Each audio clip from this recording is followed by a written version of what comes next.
Hey everybody, Max Ada here with a new video series, the 5 Pillars of Sumo Deadlifting. This is the first video. We're going to cover the stance. So, difference in sumo deadlifting and conventional deadlifting, obviously the feet are outside the hands. First thing you have to do is set up how wide your feet actually go.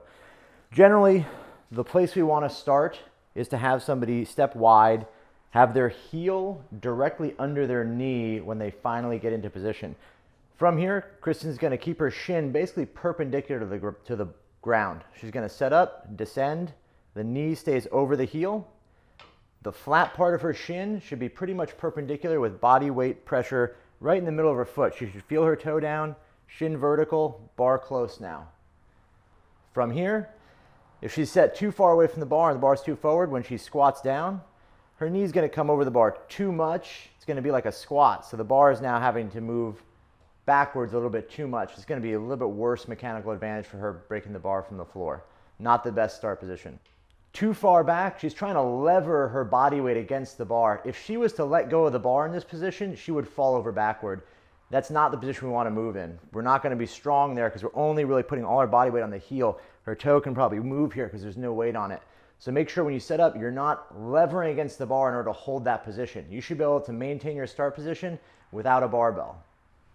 From here, we want to focus on the angle of the shin. So we don't want to have the bar set up really, really close to our shin, so close that when we pull, it actually kind of moves forward. It's going to be back a tiny bit. We're going to cut the foot basically in half and then bring the shin to about 1/4 of an inch away from the bar, so a little bit of space.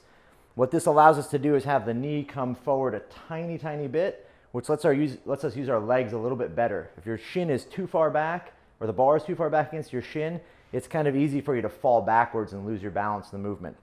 The next thing we have to focus on, now she's got that space between the shin and the bar, is the direction her toes point.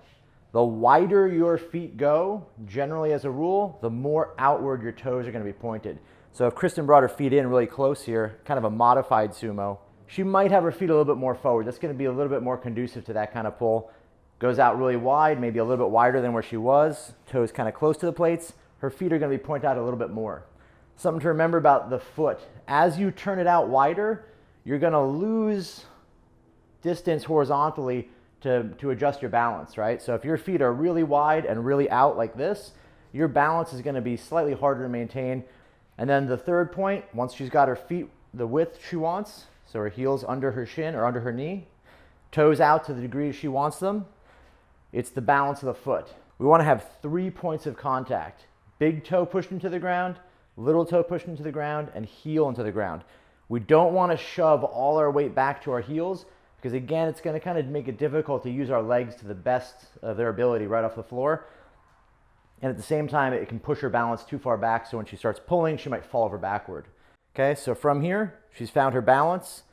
Shins are just slightly away from the bar, heel directly under the knee, and she's going to line up and set up from there. Okay, to recap our first pillar, stance, we went over 3 points.